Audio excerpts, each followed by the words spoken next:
नमस्कार, मैं हूं प्रदीप और आप देख रहे हैं थिंक 360। राजस्थान में होली का त्योहार जोर शोर से मनाया जा रहा है, लेकिन जो रंग चटक हो रहे हैं वो है राजनीति के। राजस्थान की राजनीति में कई सारे रंग बीते 2 दिन में सामने आए हैं, जो कि आगे जाकर और गहरे होंगे या हल्के, यह देखने वाली बात है।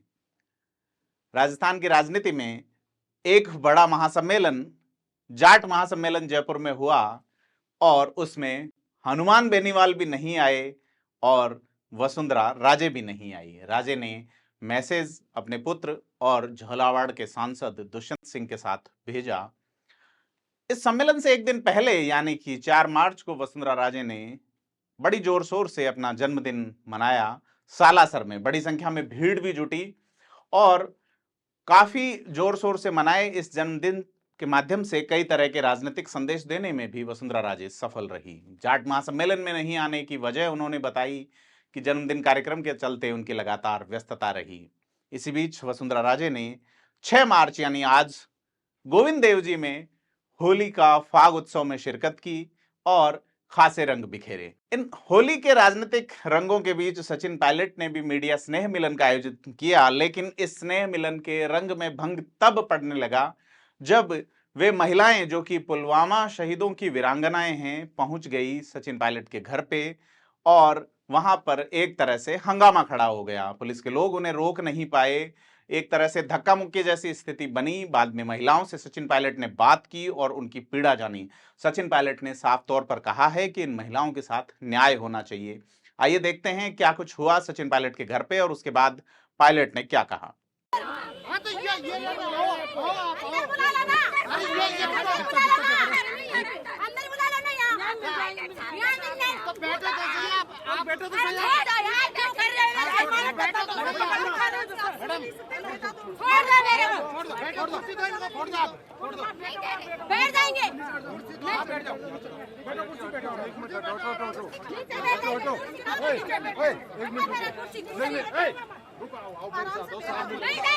मिल रहे हैं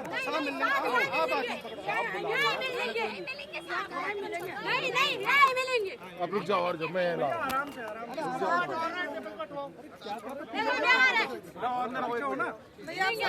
अंदर बुला रहा नहीं बुलाए नहीं जाएंगे। अरे पायलट साहब अंदर, पायलट साहब अंदर बुला रहे हैं। अरे अंदर बुला रहे हैं।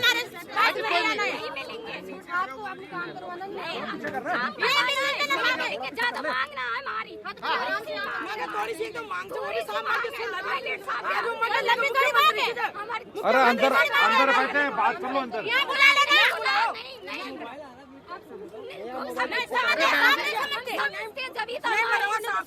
साथ नहीं मिल सकते, क्यों न करो? 7 दिन हो गए, 7 दिन हो गए, ठंडी ऐसी में बैठे हैं, इतने के बाल में नहीं खा रहे हैं, उनको पता नहीं है। पता है ना रूम जाते हैं, जाते हैं,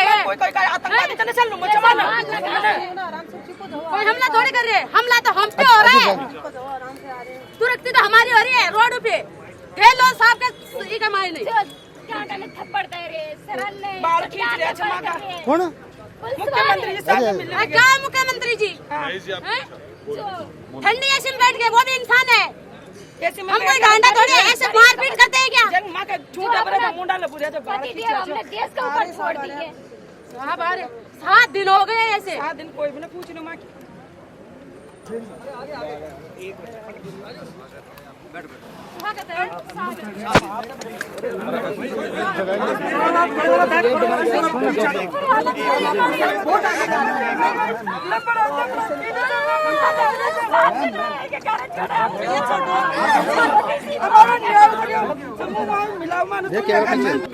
कैमरा पीछे कर थोड़ा यार।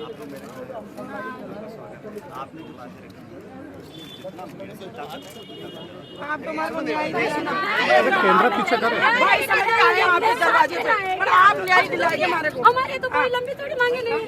हमारी की 4 द्वार है, एक नौकरी है और 250 मीटर की रोड है। छोटी सी हमारी 1.5 महीने का, आपको भी पता है 1.5 महीने का लड़का था उसी टाइम। डेढ़ महीने का पेपर 18 साल का होएगा, कैसे गुजारा करेगा हमारा? लेकिन जो अगर पुलिस ने गलत बर्ताव किया उसी के साथ भी कार्रवाई होनी चाहिए, सस्पेंडर के साथ भी कार्रवाई होनी चाहिए। ये बोल देना कि इसमें प्रावधान नहीं है या इसमें हर चीज़ का समाधान निकल सकता है। अगर इच्छा शक्ति है और करना चाहते हैं तो समाधान निकल सकता है। लेकिन जिस प्रकार से पिछले 2-3 दिन में देख रहा था, पुलिस का जो व्यवहार रहा वो सच में निंदनीय है। ऐसा नहीं होना चाहिए था, बल्कि जो लोग इसके लिए जिम्मेदार हैं उन पर भी कार्रवाई करनी चाहिए, क्योंकि पूरे देश ने देखा है।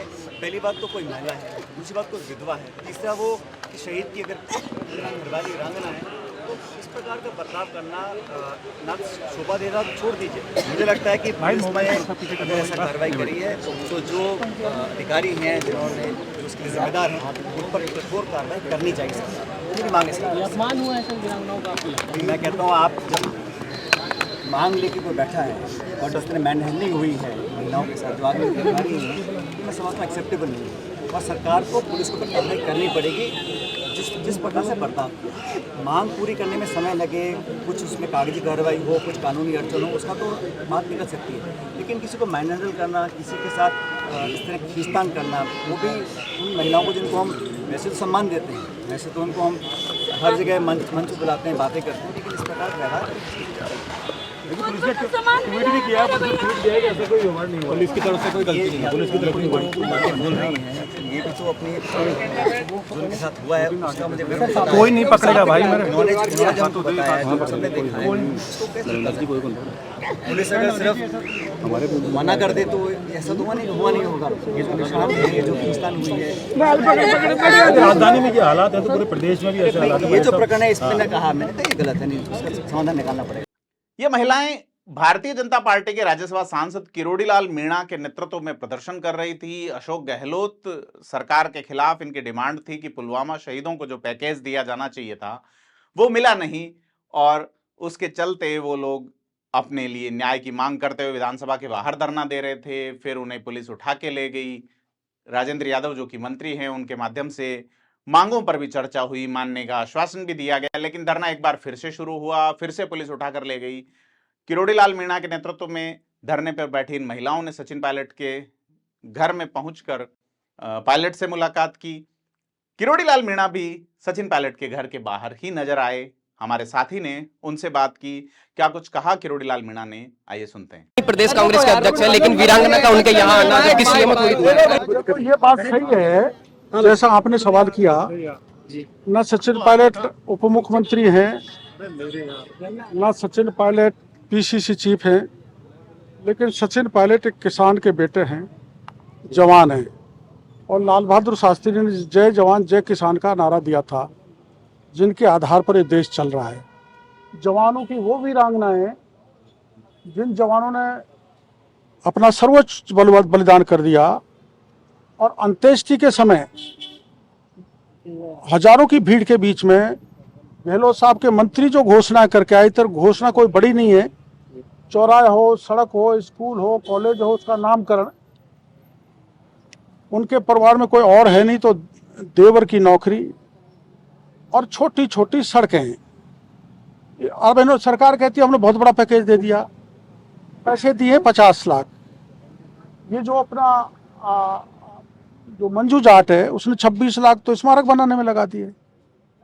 इतने ही उसने जो हमारी ये वहाँ की नगर की वो बेचारी गुजरी है उसने लगा दिए 27 लाख। पैसे तो उनके गए, वो तो पेटर पाना आर्थिक सहारा देने का था, लेकिन जो वो सम्मान चाह रही हैं, जीवन भर वो अपने पति को निहार सकेंगी, देख सकेंगी, चौराहे पर, कॉलेज में, स्कूल में, मार्ग पर, उनका वो सम्मान लेने के लिए आई।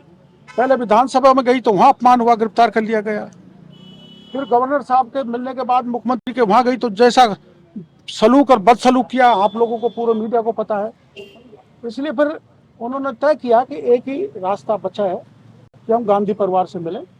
गांधी परिवार से दिल्ली में मिलना नहीं हुआ तो लौट के आ गई।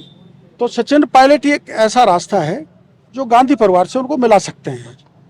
तो मैं आपके चैनल के जरिए पायलट साहब से निवेदन करूंगा कि किसी भी स्थिति में, वो भी मानते हैं कि वीरांगनाओं का अपमान नहीं होना चाहिए, उनका सम्मान होना चाहिए। तो इनकी पीड़ा को राहुल गांधी सुने, चाहे प्रियंका सुने, चाहे सोनिया सुने, क्योंकि गहलोत साहब तो नहीं सुन रहे, वो तो पूरी तरह से गूंगे बहरे हो गए, उनके कान पे तो जू नहीं रेंग रही।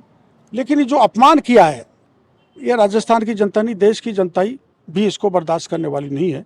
अब देश का मीडिया भी इन वीरांगनाओं के साथ खड़ा हो चुका है और सारे राजनीतिक दल भी खड़े हो चुके हैं। जब पायलट साहब ने भी कह दिया कि ये बेहूदी का पुलिस का व्यवहार था, तो आप जानते हो सभी दल रहते हैं, सभी जनता जाति धर्म के लोग शहीदों के साथ रहते हैं। वो स्थिति देश में बनेगी और इस सरकार को झुकना पड़ेगा, मांग माननी पड़ेगी, वीरांगना को सम्मान करना पड़ेगा। आप लगातार इसको उठाता रहूंगा जब तक मांग पूरी नहीं होंगी, जब तक उठाता रहूंगा। अभी तो हमारे गुर्जर समाज के भी आ गए और हमारे जाट समाज के लोगों ने सीकर में फावड़ा झूल दिया। अभी एबीवीपी के लोग यूनिवर्सिटी पे, अब ये खड़ा होगा। आप सचिन पायलट से मिलेंगे आप? मैं नहीं, वो तो उन्हीं को मिलना था, उसमें हम कोई राजनीति नहीं करना चाहते। तो इतने सारे राजनीतिक रंग जिसमें जाट समाज का आयोजन रहा, इस आयोजन में जाट समाज के जनप्रतिनिधियों ने बड़ी हुंकार भरी है कि अगला मुख्यमंत्री जाट होना चाहिए। हालांकि नागौर के एक बड़े नेता का यह दावा था कि हमें दूसरे नंबर की मांग करनी चाहिए, लेकिन मंच पर मौजूद तमाम नेताओं की एक स्वर में यह राय नजर आई कि जाट समाज एक बड़ा स्थान राजस्थान की राजनीति में रखता है, राजस्थान की जनसंख्या में रखता है, इस नाते सीएम जाट ही होना चाहिए। हालांकि संख्या को लेकर बड़ा मतभेद रहा है, तो जाट समाज की ओर से यह भी मांग आई है। जाट महासभा के अध्यक्ष राजाराम मील ने कहा है कि जातिगत जनगणना भी होनी चाहिए। जातिगत जनगणना की मांग देश भर में कई जगह से आ रही है और अगर जातिगत जनगणना होती है तो साफ तौर पर कई सारे आंकड़े सामने आएंगे। तो ये राजनीतिक रंग राजस्थान में होली के अवसर पर बिखर रहे हैं। जैसा हम पहले बता चुके कि रंग गहरे होंगे या हल्के पड़ेंगे, आगे देखते हैं। तब तक के लिए आप लाइक, शेयर और सब्सक्राइब करें थिंक 360 को।